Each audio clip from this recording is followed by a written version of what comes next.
Pessoal, bom dia a todos de novo. Sejam muito bem-vindos ao nosso 9º dia de curso. Bom dia, Letícia. Bom dia, Alex. A gente finalizou toda aquela parte de patentes e de marcas relacionadas à saúde. E hoje a gente entra numa outra área relacionada à propriedade intelectual, mas uma área um pouco diferente do que a gente estava vendo. Hoje a gente vai falar de proteção de dados. E o doutor Felipe Fonteles Cabral, além de ter a experiência da advocacia nas patentes e nas marcas, ele está muito agora focado nessa parte de proteção de dados. Então, o doutor Felipe Fonteles Cabral, ele é advogado do Dun & Simpson, ele é professor de propriedade intelectual em geral, acho que de direito civil talvez também, depois ele esclarece para vocês. Ele é mestre pela UERJ, e ele é doutorando pela UERJ. E ele escreveu, gente, ó, no mestrado, eu até separei aqui, esse livrinho aqui, será que dá para ver? Proteção de dados na atividade empresarial, que é a dissertação de mestrado dele. Muito legal, o gerenciamento de riscos e o relatório de impacto à proteção de dados. É uma visão bem prática para quem está implementando a LGPD no dia a dia, né, das empresas, até do setor público. Lá no meu tribunal, a gente está implementando a LGPD, eu me oriento muito por esse livrinho aqui também, ó, para quem quiser depois procurar. Eu vou deixar vocês, então, em ótimas mãos agora. Ele vai falar sobre a proteção de dados e a propriedade intelectual, de 9 às 10. Daí lá nos minutos finais, né, 9h40 e pouco, 9h45, pode deixar um tempinho para debates, conforme você tivesse programado. Seja muito bem-vindo, Felipe, é um prazer tê-lo com a gente, e a palavra é sua. Muito obrigado, doutora Caroline. Prazer estar aqui com vocês. Muito obrigado pelo convite para participar desse curso, falando sobre esse tema que eu gosto bastante. Obrigado pelo jabá aí com relação ao livro. Mas, bom, enfim, uma obra literária é sempre um suor grande, então é um prazer ver a obra sendo reconhecida. Muito obrigado. Parabéns, Isabela Pimentel, a OMP, pela organização desse curso, que é um grande sucesso. Temos algumas pessoas aqui do escritório fazendo curso e só ouço bons comentários. Parabéns à BPI também por apoiar essa grande parceria com a OMP. Vamos lá. Hoje, como a doutora Carolina já antecipou, vamos mudar um pouquinho o foco e falar sobre proteção de dados pessoais. Dividirei minha tela com vocês. Claro, quando vocês tiverem alguma dúvida pontual, fiquem à vontade para abrir o microfone, perguntar. O objetivo aqui é a gente trocar ideia e trocar experiências, até porque esse ramo da proteção aos dados pessoais é muito recente e a jurisprudência começou a ser formada agora, de forma que muitas dúvidas ainda permanecem no ar. Vocês enxergam minha tela? Minha ideia, acho que é cronograma, até obedecendo o programa da aula, é dar para vocês um panorama geral sobre a LGPD, a Lei Geral de Proteção de Dados Pessoais, os principais mecanismos, não vou empreender tanto na parte principiológica, mas os principais mecanismos de controle estabelecidos pela lei, para que vocês entendam como é que ela pretende dar eficácia às regras principiológicas que são estabelecidas. Ao final, faremos, evidentemente, na segunda parte da aula, faremos o vínculo da proteção aos dados pessoais, ou comentaremos a interseção entre a proteção aos dados pessoais e a propriedade intelectual, que é o tema da nossa conversa. Mas não adianta falarmos da interseção se vocês não entendem ainda da LGPD.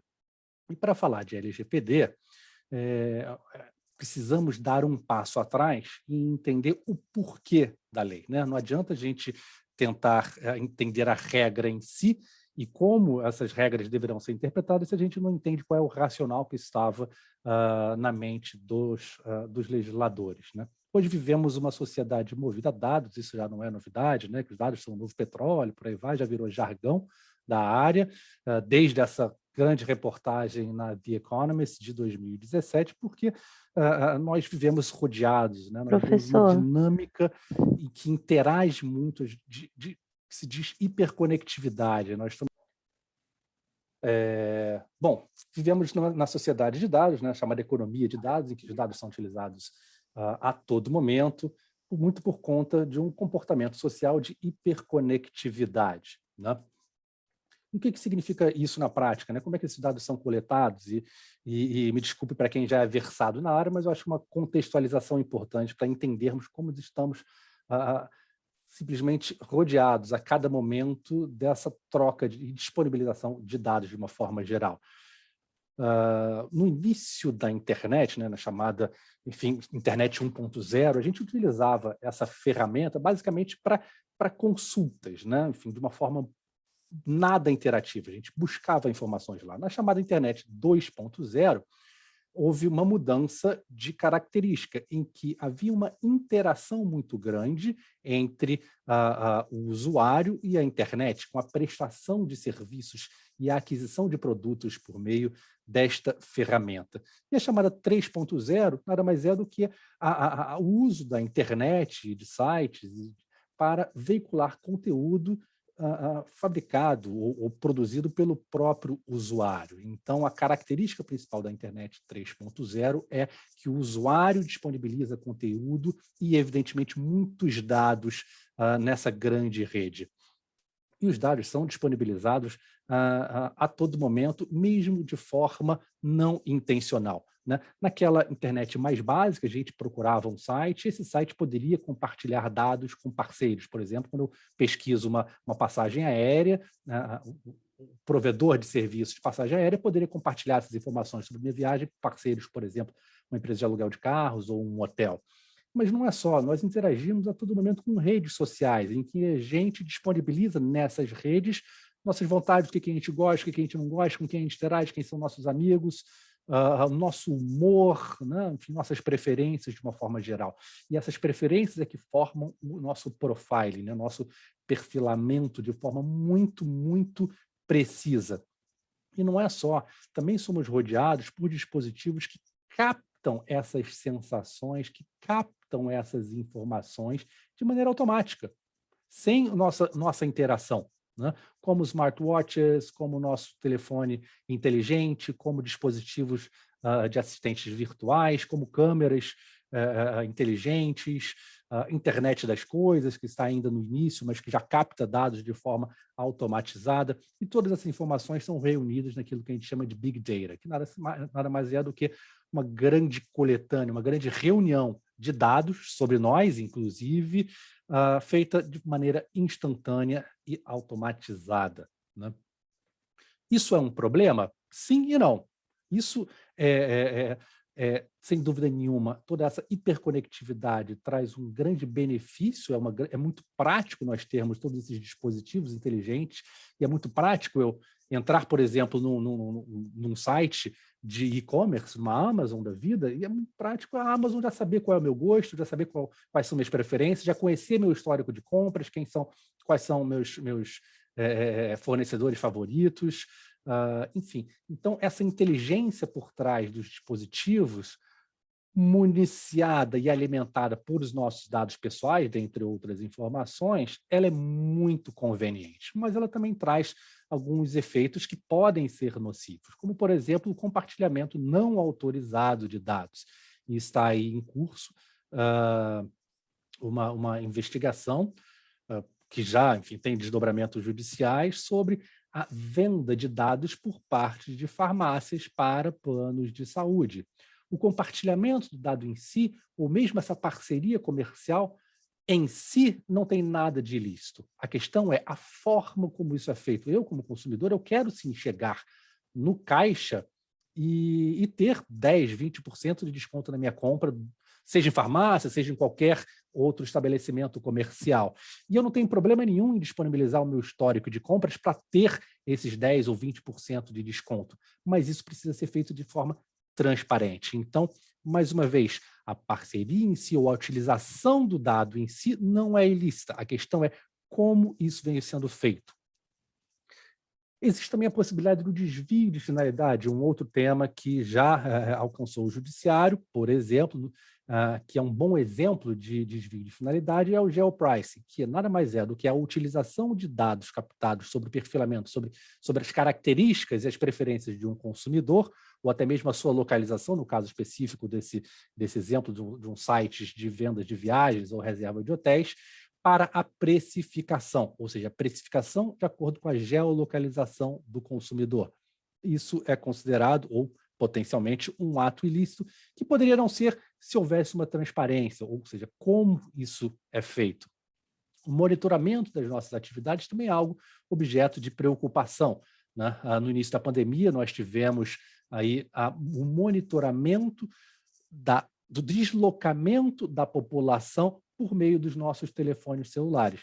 Isso em si é ilícito? Não o monitoramento em si, e sim a forma como isso pode ser feito. No caso específico, o monitoramento foi feito de forma absolutamente regular e sob as regras da LGPD, porque os dados foram fornecidos, não foram fornecidos dados pessoais, e sim dados agregados, de forma que os nossos entes estatais não conseguiriam monitorar o movimento de um indivíduo específico, mas sim de grandes massas da população, sem a possibilidade de individualizar essas informações. Mas é uma preocupação, se não houvesse esse cuidado jurídico por parte das operadoras de telefone celular, eventualmente eles poderiam violar a Lei Geral de Proteção de Dados, ou a nossa privacidade de forma mais ampla.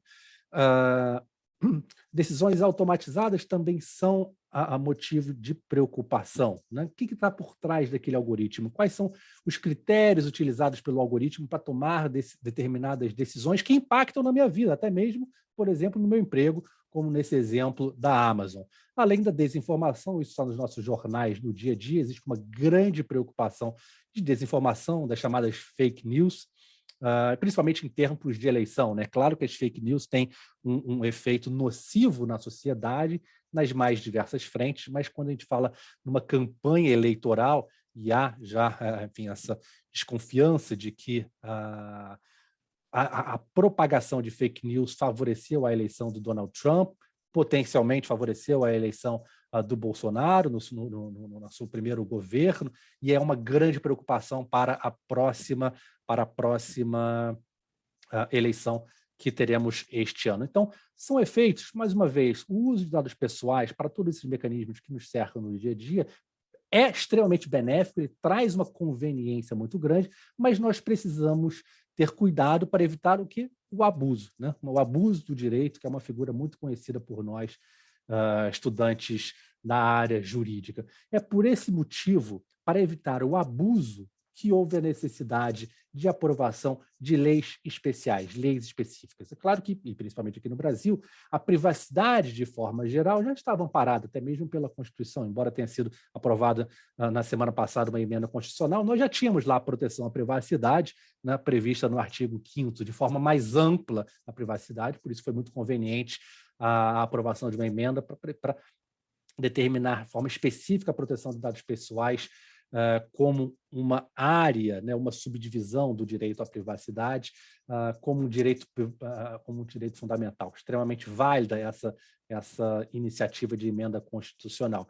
Mas esse foi o motivo, o pano de fundo por trás da aprovação de todas essas leis. Esse mapa é um mapa feito pela IAPP, bastante dinâmico, que mostra a quantidade de leis especiais de proteção de dados pessoais já aprovadas ao redor do mundo. E vejam que há uma minoria de países que ainda não possuem leis especiais. E quem estiver se perguntando por que os Estados Unidos está nessa cor em amarelo, simplesmente porque eles ainda não possuem uma lei federal. Eles possuem leis estaduais que regulam um determinado aspecto, principalmente o aspecto consumerista, da relação com utilização de dados pessoais na relação consumerista, né? E não uma lei especial, federal ou ampla, para regular o tratamento de dados pessoais. Mas fato é que o Brasil está totalmente em linha com as grandes economias do mundo e nós já temos uma lei especial de proteção de dados que visa a regular essa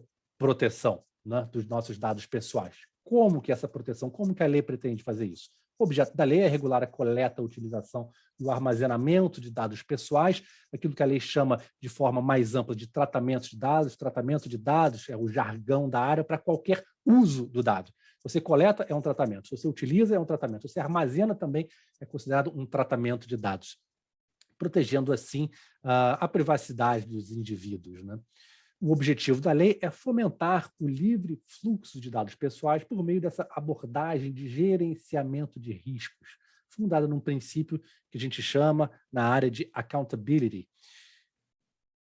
Essa ideia de fomentar o livre fluxo de dados não é nova, tá? Existe já um guia orientativo, um tratado feito pela OECD, aí o Brasil hoje em dia é candidato a virar membro da OECD, mas já existe um tratado desde 1980 que diz que o livre fluxo de dados pessoais em âmbito internacional é necessário para o desenvolvimento da economia. Então, esse conceito não é novo.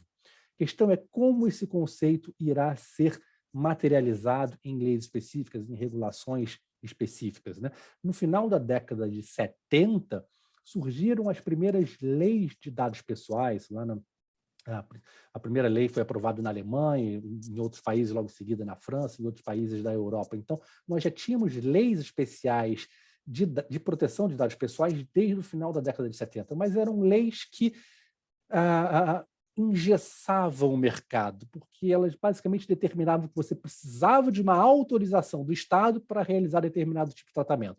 Você precisava de uma autorização do Estado para realizar a transferência internacional de dados. E se você precisar de uma autorização estatal para todos esses atos, que são atos comezinhos, você acaba engessando o desenvolvimento tecnológico e, evidentemente, o desenvolvimento da economia. Por isso que as leis seguintes, já com a Diretiva Europeia de 95 e depois a aprovação do GDPR, feita em 2016 e em vigor a partir de 2018, adotou-se essa abordagem de gerenciamento de riscos, que é você confia no controlador, você confia naquela pessoa que irá controlar os dados, basicamente o empresário ou o ente estatal, que terá poder sobre os dados e irá controlar os dados.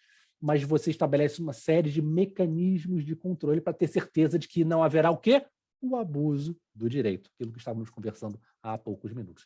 E como isso é feito? Como é feita uma lei com base em accountability? A lei ela é principiológica, a LGPD possui 10 princípios que devem ser seguidos e que devem orientar a interpretação das demais dispositivos legais.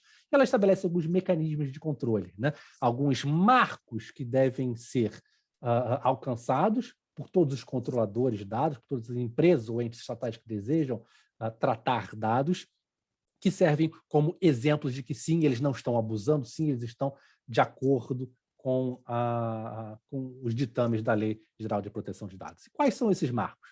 Marcos, basicamente, na área jurídica, com instrumentos jurídicos, marcos técnicos de segurança da informação e também obrigações de governança, que é para essa conformidade com a Lei Geral de Proteção de Dados não seja uma mera fotografia, seja um filme constante, seja uma live, na verdade, nem um filme, uma live. Isso seja uma constância na vida da empresa para todo sempre.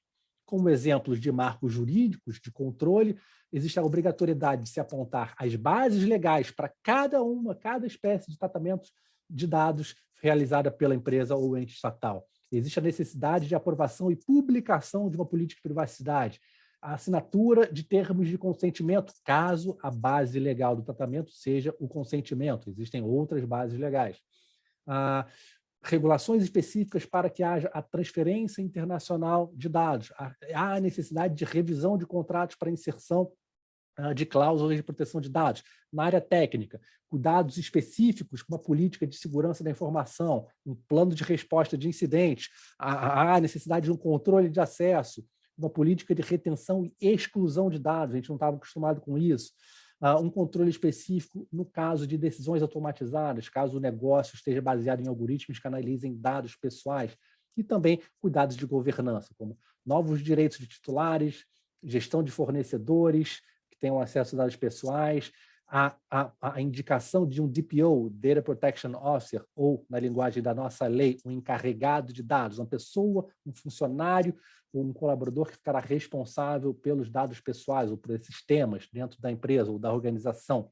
Treinamentos periódicos para que todos os funcionários tenham um conhecimento mínimo sobre proteção de dados, gestão de consentimento, de forma que não só basta adquirir o consentimento do titular de dados para que aquelas informações sejam utilizadas, mas eu preciso ter certeza de girar a chavinha caso esse consentimento seja revogado. Enfim, esses são alguns exemplos dos principais mecanismos de controle que a nossa LGPD estabelece para todo e qualquer ente público ou privado que queira tratar dados pessoais. Doutor Felipe, posso fazer uma pergunta? Claro. É o seguinte, é que assim, eu aconteceu na minha família, de assim, um tio meu estava com 2 perfis no Facebook, e eu não reparei, adicionei os 2, assim como várias outras pessoas da minha família adicionaram os 2. Eu deletei, depois eu vi que um deles era fake, e eu vi que ainda tem 9 pessoas da minha família que ainda estão com os 2 perfis dele no Facebook. Eu mostrei para o meu tio, quando eu abri a foto do perfil dele, estava o laudo médico da minha tia, que se tornou cega, 100% cega recentemente, lá como foto de perfil dele, mostrando isso, uma coisa pessoal para todo mundo que estava lá no Facebook dele. Eu olhei assim, eu falei, tio, que, né, ele é casado com minha tia afim, né?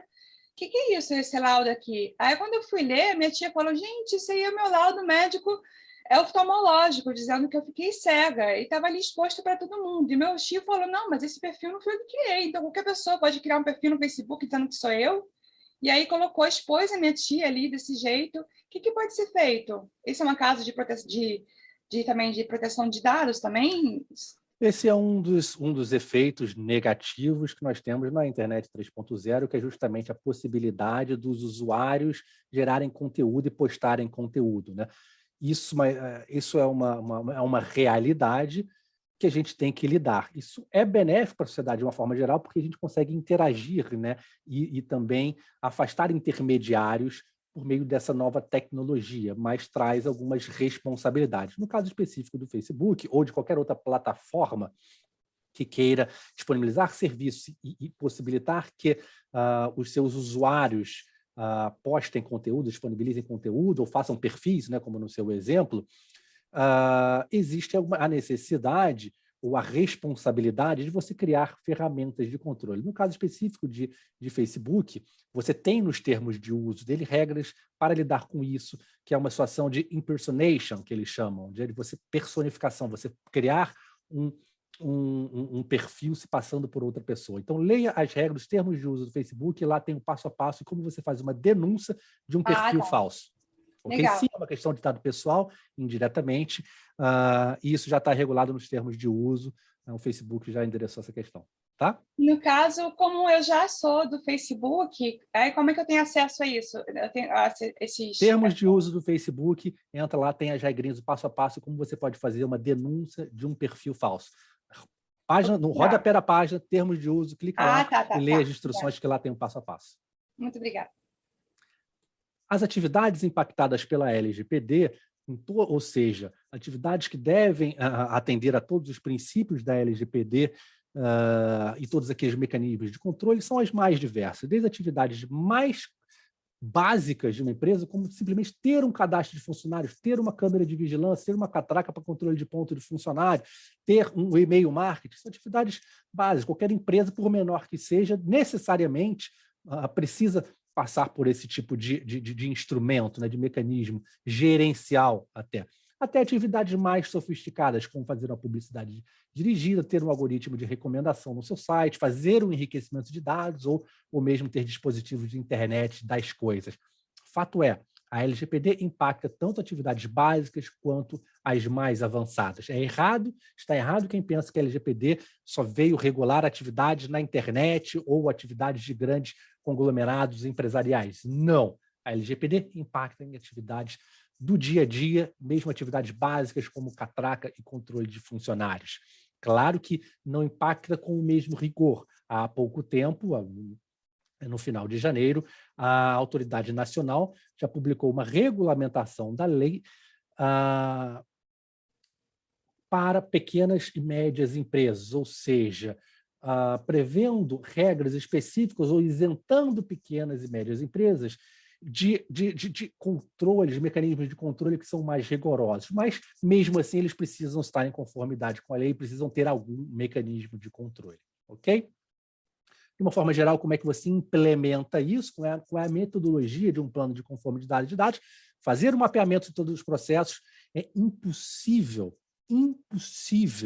você ter uma entidade em conformidade com a lei sem você ter o mapeamento de processo. Impossível. Não basta fazer a política de privacidade, não basta fazer uma entrevista genérica com os líderes da empresa, com a diretoria, né, da empresa ou os gestores de uma entidade governamental. Não basta. Você precisa de um mapeamento de processos. Só assim você conhece os riscos e as características de cada um do processo. Só assim você identifica todo o ciclo de vida do processo, permitindo a análise dos gaps, permitindo a implementação, então, dos ajustes que, porventura, sejam necessários com relação às obrigações jurídicas, de segurança da informação e de governança. Ok? Na prática, o que acontece com quem não cumpre as leis, com quem não está em conformidade?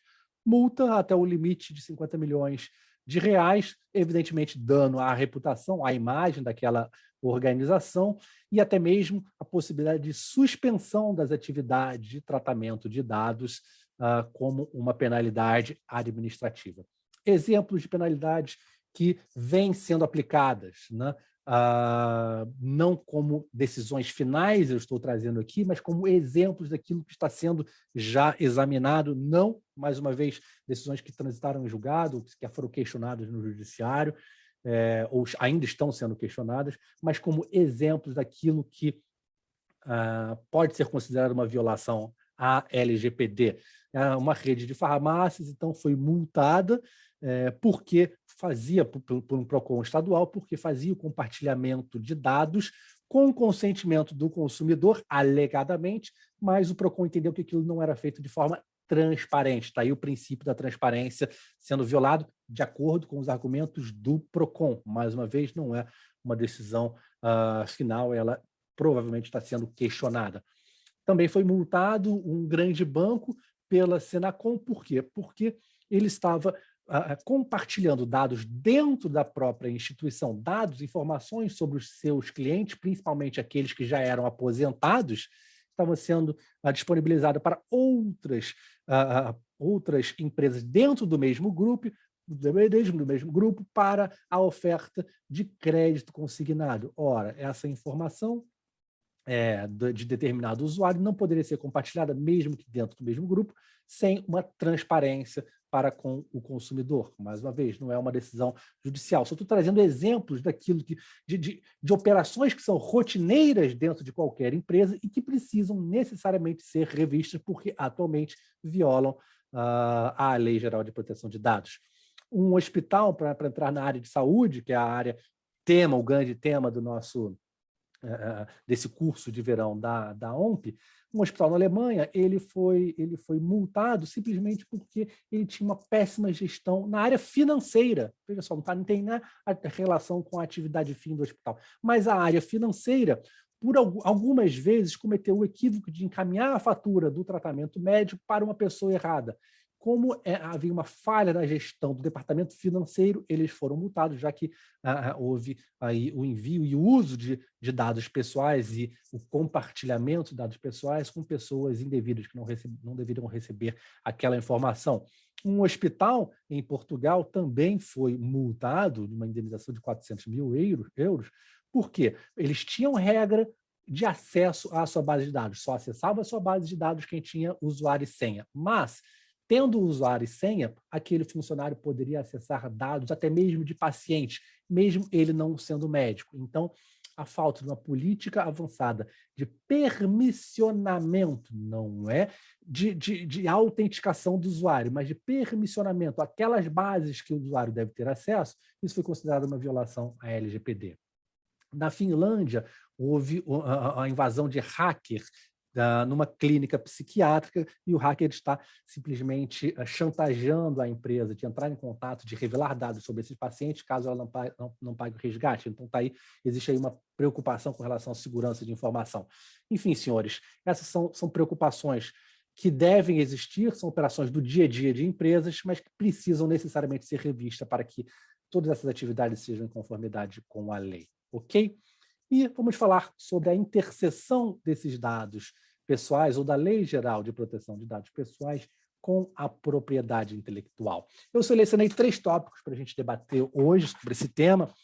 Não são os únicos tópicos de interseção, existem questões muito mais básicas, como, por exemplo, o uso de uma assinatura ou o uso de um nome civil ou de um patronímico como marca. Mas são questões que já estão mais do que consolidadas na doutrina, na jurisprudência. Acho que não vale a pena a gente perder tempo aqui. Por isso que eu trouxe outros temas que são mais avançados, ou polêmicas, ou controvérsias que antes não existiam. Como, por exemplo, a controvérsia da proteção às bases de dados. As bases de dados são protegidas e podem ser formadas por dados pessoais, evidentemente, dos usuários. Como é que existe essa sobreposição de direitos? Como se lida com isso? Também vamos falar um pouquinho sobre portabilidade e segredos de negócios, direito à portabilidade, que é um dos direitos previstos na LGPD para titulares de dados pessoais, e o segredo de negócio, né? Como a gente lida com isso. E como a gente faz... Claro. Desculpa, que você falou... Karina, desculpa, só te interromper, porque a gente está com o tempo corrido. Eu te dou a palavra no final, tá bom? Tá. Obrigada, Karina. Vamos lá. E como a gente lida também com as decisões automatizadas, né, que não tem participação, ou não tem revisão humana, e o segredo de negócio. Falando sobre a proteção às bases de dados. Antes de mais nada, o que é dado? Pegando aqui uma definição doutrinária, para fins jurídicos, dado é o complexo lógico de símbolos quantitativos e qualitativos que, quando ordenados, resultam em uma informação. Então, dado é considerado pela doutrina uma pré-informação. E uma base de dados. A base de dados, pegando a definição do meu amigo Manuel, meu amigo pessoal Manuel, embora para a ciência da computação as bases de dados representam um conjunto de arquivos destinados à utilização por sistemas, essas bases de dados têm sido conceituadas de forma mais ampla aqui, com uma compilação de dados, obras e outros materiais organizados de maneira sistemática e ordenada. Então, existe um esforço de um titular da base, existe um esforço na sistematização e ordenação daqueles dados. E, por conta desse esforço, é reconhecido o valor econômico daquela base de dados e, por consequência, uma proteção jurídica para esse bem, para esse ativo intelectual. É por isso que as bases de dados estão previstas como um dos objetos de proteção do direito de autor. Vocês pegarem a Lei de Direito Autoral, está lá, no artigo 7º, inciso 8º. As bases de dados são, por sua seleção, organização ou disposição, objeto de proteção da Lei de Direito Autoral como uma criação intelectual. Mas vejam, e aqui isso interessa para a interseção com a Lei Geral de Proteção de Dados, essa proteção sobre a base de dados, sobre o conjunto, não abarca os dados ou os materiais em si. Portanto, a proteção sobre o conjunto não significa que haja direitos do titular da base de dados sobre os dados pessoais de forma individualizada, mas sim sobre o conjunto. E aqui, pegando uma interpretação estendida de uma decisão do STJ, quando examinou a proteção do direito autoral, num caso muito discutido na doutrina, mas muito ilustrativo, o STJ fez uma distinção muito grande. Uma coisa é a proteção sobre a obra, sobre o conjunto da obra, outra coisa é a proteção sobre um elemento específico que pode estar contido na obra. Então, todos sabem, isso já era pacífico na doutrina de direito autoral, mas foi confirmado, esse racional pelo STJ, que você pode, como autor da obra, como conjunto, pode ter direito sobre o conjunto, mas isso não significa que você tenha direito sobre a imagem do indivíduo que esteja representado nessa obra, que pode ser uma fotografia, pode ser um quadro, pode ser obras de diversas naturezas. Não significa que você tenha direito, portanto, fazendo aqui um paralelo com o nosso direito de proteção aos dados pessoais, não significa que você tenha direito ao dado pessoal em si. Então, resumindo, quem quer que queira desenvolver uma base de dados precisa observar a Lei Geral de Proteção com relação aos princípios, às bases legais do artigo 7º para ter direito de formar a base de dados contendo dados pessoais. E ainda que ele queira alienar essa base de dados, isso é possível? Sim, é possível alienar uma base de dados. É uma pergunta recorrente aqui no escritório. Eu posso comprar a base de dados do Serasa? Posso comprar a base de dados disso, daquilo? É uma base de dados enriquecida, tem valor comercial. Sim, o Serasa, seja qual for a entidade, pode ter o direito sobre o conjunto da base de dados, assim como a lei de direito autoral prevê. Mas ele não necessariamente tem direito sobre aqueles dados pessoais individualizados que estão contidos na base. Portanto, para que ele possa transferir essa base de dados a você ou licenciar a base de dados para que você possa comprar essa base de dados, é necessário investigar se os direitos individuais daquelas pessoas cujos dados pessoais estão inseridos na base geral que está sendo adquirida, se aqueles direitos foram respeitados. Portanto, se quem construiu aquela base de dados tinha base legal para montar a base de dados ou fazer um enriquecimento de dados e também para transferir, para vender essa base de dados para quem quer que seja, ok? Então, existe, sem dúvida nenhuma, uma interseção, existe uma sobreposição de direitos, e os dois direitos são autônomos, eles se complementam e precisam ser observados em paralelo. Também existe a questão da concorrência desleal. A base de dados ela não só é protegida por direito autoral, mas também tem valor comercial e pode ser protegida como concorrência desleal, como uma informação confidencial. Então, uma invasão de hacker, ou mesmo um funcionário que vaza uma informação de maneira indevida, ele incorre no crime de concorrência desleal. Então, se houver um vazamento pontual de um dado pessoal, isso é uma violação à LGPD, portanto, uma violação ao direito do titular de dados, mas também é uma violação ao direito da empresa ou da entidade pública que é detentora da base de uma forma geral, como sobre o conjunto, direito sobre o conjunto, como direito autoral ou direito individualizado sobre aquela informação com base em informação confidencial. Também existe uma certa fricção entre o direito à portabilidade e segredo de negócio. Segredo de negócio, um dos direitos de propriedade intelectual. Como? A lei prevê o direito à portabilidade, ou seja, que o indivíduo tem o direito de adquirir do banco, de um banco, todos os seus dados para transferir para outro banco, de adquirir de uma operadora de telefone celular todo o seu histórico, todos os seus dados para transferir para outra operadora e qualquer outro prestador de serviços que utilize dados pessoais. Mas veja o que é interessante, a própria LGPD prevê que, embora haja o direito à portabilidade dos dados para um outro fornecedor, e essa portabilidade será fornecida mediante requisição expressa do titular, esse direito deve observar os segredos comercial e industrial. Nós já tivemos consulta aqui, principalmente para a parte de bancos de investimentos, preocupados, poxa, se um cliente meu quiser exercer o direito à portabilidade, como fica o meu segredo comercial com relação a toda a estratégia de investimentos que a gente desenvolveu ao longo dos anos, né? Então, você é obrigado, sim, a fornecer os dados do indivíduo, que estão sendo requisitados pelo indivíduo, mas você não é obrigado a revelar ou dar qualquer tipo de fórmula com relação para pegar o exemplo específico do banco de investimentos, ao seu segredo comercial, com relação à estratégia de investimentos adequada àquele perfil de consumidor. Então, o perfil que você montou daquele consumidor, você não é obrigado a revelar. Você é obrigado a revelar, sim, a dar os dados pessoais e informações básicas sobre a movimentação daquele titular e não o perfil que você montou com base na sua inteligência de negócio. Por fim, as decisões automatizadas também trazem uma grande fricção. Aliás, esse é o tema da minha tese de doutorado que está sendo desenvolvida na UERJ, que será publicada daqui a 2 aninhos, que é a possibilidade de você solicitar a revisão de decisões automatizadas e mais, o chamado direito à explicação.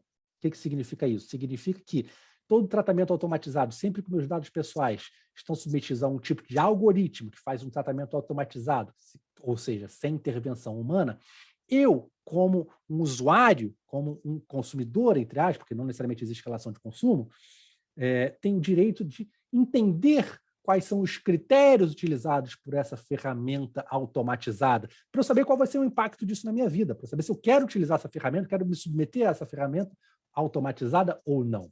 Mas o próprio artigo 20 estabelece que o controlador deverá fornecer as informações claras e adequadas a respeito dos critérios e procedimentos utilizados, porém, observados os segredos industrial e comercial. Significa que um raciocínio muito semelhante ao direito de portabilidade, eu devo sim informar os critérios e os procedimentos utilizados para aquela decisão automatizada, mas eu tenho direito de reservar algumas informações sobre o meu método, né, sobre o meu negócio em si, desde que essas informações protegidas como segredo comercial.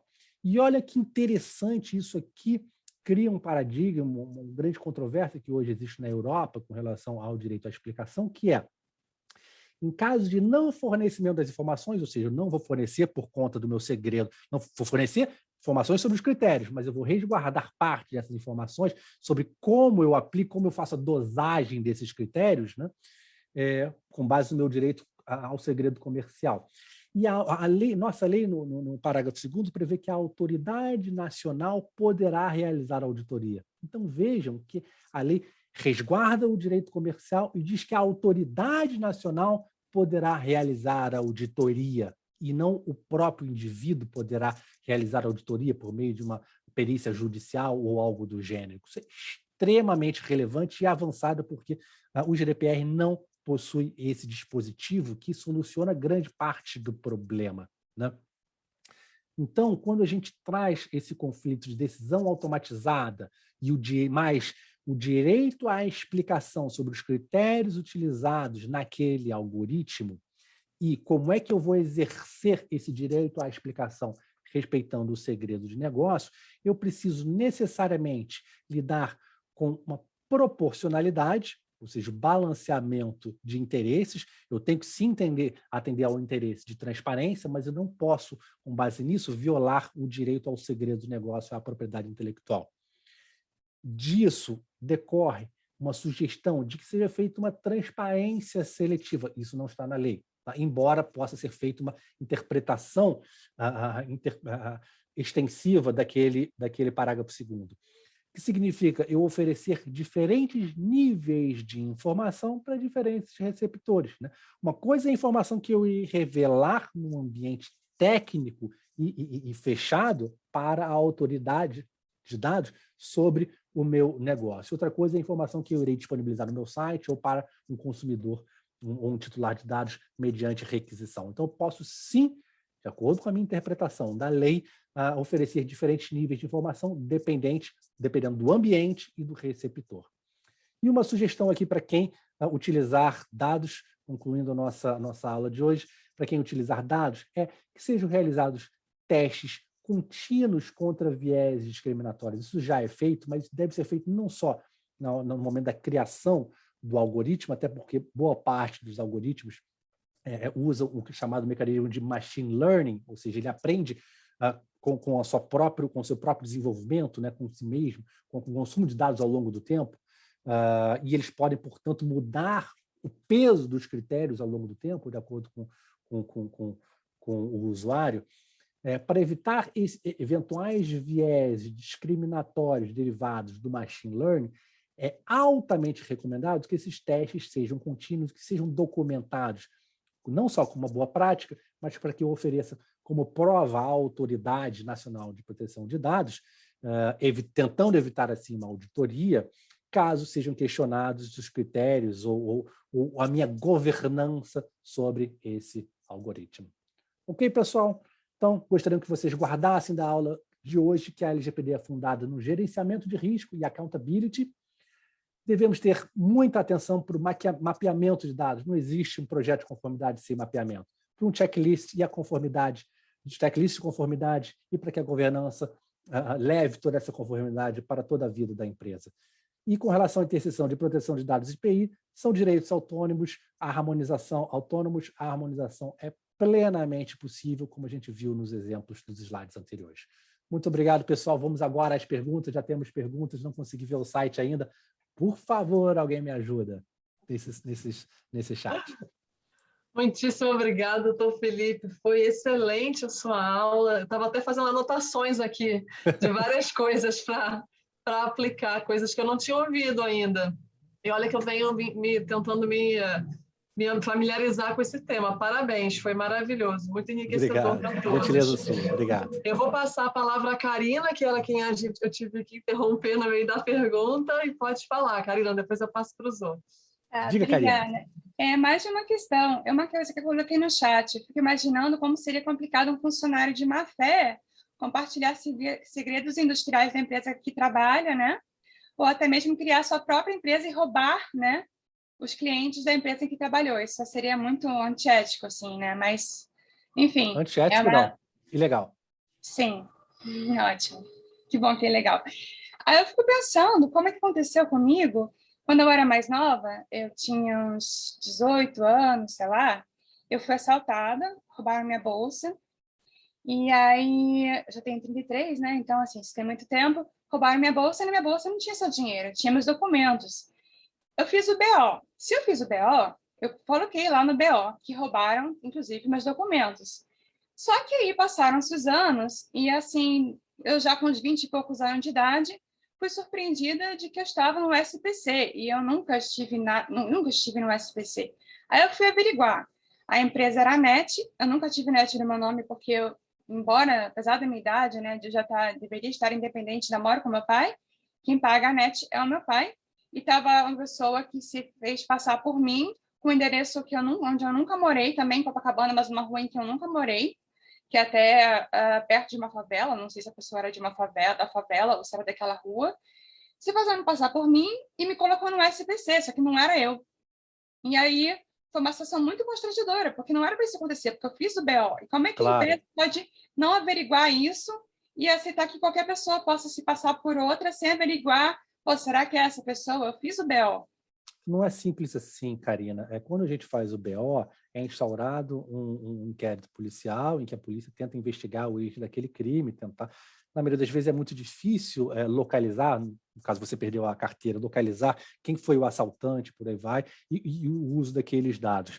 Agora, em situações até mais sofisticadas, a gente não precisa nem falar em assaltante, eu já tive algumas situações de vazamento de dados bem recentes em que funcionários da empresa acessam a base de dados, adquirem dados de clientes e utilizam em outro ambiente. Às vezes, funcionários de dados que têm acesso aos dados de forma legítima. Por exemplo, funcionários de TI ou de qualquer outro departamento que precise ter acesso a essa base de dados. E o que acontece é ele utiliza esse dado num outro ambiente a fim de obter lucros. Num caso que eu tive há pouco tempo, algumas empresas, alguns sites de aluguel e venda de imóveis, eles têm um programa que, olha, me indique um imóvel aqui para venda que eu te remunero em R$100. Isso é real, um programa, enfim, que existe atualmente nesses sites. E o que estava acontecendo? Funcionários, isso aconteceu específico, um funcionário de um concorrente que tinha exclusividade sobre a comercialização de imóveis pegou na base de dados desse concorrente dados de imóveis que estavam disponíveis à venda com exclusividade, mas não interessa, e cadastrou lá no site então do concorrente dessa plataforma para ser remunerado, para fazer dinheiro em cima daquilo. Isso é muito comum. Muito comum não, mas já aconteceu. Uma outra situação, você falou especificamente de empresas de telefonia. Esses funcionários, às vezes, não só empresas de telefonia, são, mas de comércio, de varejo, de uma forma geral, são remunerados por metas. Então, eles precisam cadastrar, eu preciso ter um determinado número de pessoas cadastradas nesse programa, na venda de plano de saúde, na venda disso, na venda daquilo. Então, eles pegam, sim, dados aleatórios, às vezes da família, ou às vezes de quem foi assaltado, ou seja, de quem for, que é nome, CPF, às vezes foto mesmo, para quem teve roubado a sua identidade, para cadastrar nesses programas e ou ter benefício financeiro ou bater metas. Então, isso é muito comum, isso é crime, né? No caso de você roubar dados de uma determinada, é crime, como crime de confidência de leal, de violação à informação confidencial, lá do artigo 195, incisos 11 e 12 da LPI. Isso não pode ser feito, mas é difícil para o controlador, claro que ele tem que ter um cuidado em checar a autenticação, mas se tem ali foto, tem cópia do documento, tem tudo, existe um limite, né, para ele de autenticação, que às vezes é muito complicado. Então, essas empresas, às vezes, são vítimas também desse crime. Tá? Entendi. Bom, Obrigada, doutor Felipe. Eu acabei resolvendo a questão amigavelmente, mas poderia até entrar com ação de danos morais, né? Mas, enfim, foi assim, eu fiquei assim, nossa, meu Deus, eu sempre nunca fiquei no SPC e de repente a pessoa vai e faz isso. Mas O importante a gente ter em mente, quando a gente fala de proteção de dados, Karina, o que se aplica na sua situação é que nem sempre você tratar dados é uma atividade que tem um risco inerente. E a sua obrigação é a obrigação de tomar todos os cuidados possíveis para evitar eventuais violações. Mas mesmo que você tenha todos os cuidados possíveis, é possível que aconteça até por conta de uma falha humana, de um funcionário, uma falha humana, seja o que for. Até o Pentágono já foi invadido por hacker. Então, se o Pentágono foi invadido, ninguém está completamente blindado. A obrigação da empresa, que é estabelecida pela LGPD, é uma obrigação de você adotar todos aqueles mecanismos de controle e de segurança, mas não de estar completamente blindado, porque isso é impossível. Tá? Então, não necessariamente, falando de responsabilidade civil, que não é o nosso tema de hoje, não necessariamente a empresa será responsabilizada caso haja algum vazamento pontual. E eu acho que nossos telefones são vazados direto, porque toda hora a gente recebe, hoje em dia, ligações de empresas diversas querendo vender seus serviços que sabem o nosso telefone e nosso nome. É um horror. Tenho vontade de quebrar o telefone. Tudo bem. Obrigada. Obrigada, Karina, doutor Felipe. Patrícia, por favor. Felipe, muito obrigada. Eu aprendi muito aqui. Imagina, eu vou fazer duas perguntas. Uma... voltando à questão da startup, né? Algumas startups estão fazendo seu modelo de negócio baseado em banco de dados. Aí você falou a questão da garantia, quer dizer, tem que estar claro para a startup, né? Se ela vai basear todo o seu modelo num aplicativo, de que ela pode usar aquele banco de dados para aquele modelo de negócio dela e pode até comercializar coisas, mas eu queria que você me explicasse como que ela pode fazer, aqui, com segredo industrial, né? Já com essa interseção da proteção do direito individual, se bastaria a autorização do usuário, se tem que ter lá um cliquezinho assim de um contrato com aquela plataforma ou com aquele aplicativo, se isso seria suficiente para a startup? Essa é a minha primeira pergunta. Né? Se isso seria o correto para garantir a segurança do modelo de negócio da startup? E a segunda pergunta já vai para o setor público, né? Você falou aí a questão do crime. Quando acontece, né, o uso indevido desse banco de dados, não estou falando do hacker, não, estou falando mesmo um pouco nessa última fala tua, na questão da accountability, né, para o público. Como é que fica isso? Isso não é configurado crime? Não é assim, o cara usou de forma incorreta? Será que para o público também não tem essa... Mesmo tendo essa metodologia, eu vou dizer isso porque no público o pessoal ainda está se adaptando, né? Não tem ainda certinho aquela metodologia. Claro, Patrícia, deixa eu te interromper, falta um minutinho, deixa eu te interromper e responder logo as perguntas para a gente não invadir o tempo. Com relação à startup, a startup ela tem direito sobre o conjunto de dados que ela montar, mas para tratar dados pessoais, ela precisa utilizar uma das 10 bases legais, né? Vamos aqui desmistificar. Não é necessário sempre consentimento, ela precisa ter uma base legal. Pode ser execução de contrato, que pode ser obrigação legal. Existem outras bases legais além do consentimento. Então, minha recomendação para essa startup é ela analisar se ela possui base legal para, número 1, construir a base de dados que ela pretende, número 2, fazer uso da base de dados da forma que ela pretende, seja comercializando a base de dados, seja fazendo enriquecimento de dados para terceiros, prestando serviço, seja o que for, tá? Então, a base que a startup precisa fazer é observar se ela possui base legal para todos os tratamentos que ela pretende fazer com relação aos dados pessoais. Artigo 7º da LGPD. E com relação ao poder público, existe um capítulo específico da LGPD regulando o poder público. Não se aplicam, por exemplo, multas de 50 milhões de reais, não se aplicam multas pecuniárias ao poder público, mas sim, a LGPD possui um capítulo específico de como o poder público pode revisitar, né? Pode fazer esse controle administrativo da conduta dos seus próprios servidores. Tá? Então, o poder público também está sujeito à LGPD, também tem que necessariamente obedecer às regras da LGPD, somente as penalidades ou a forma como a LGPD é implementada no caso de violação, é diferenciado do poder público, existe um capítulo específico tratando disso na lei. Terminei com 1 minuto a mais, Caroline, me desculpe. Cronometrado, né? Muitíssimo obrigada, doutor Felipe, foi maravilhoso, uma ótima troca, tenho certeza que os alunos aprenderam muito, gostaram muito, já conhecem agora mais alguém para tirar as dúvidas de LGPD, que vão surgir muitas, né?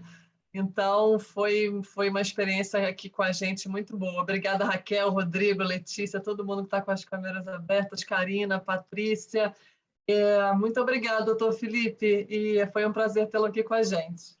Tchau, Obrigado a tchau. você e aí, bom curso para todos. Um abraço, prazer conhecê-los. Excelente, como sempre. Obrigado, Isabela. Um abraço. Obrigada.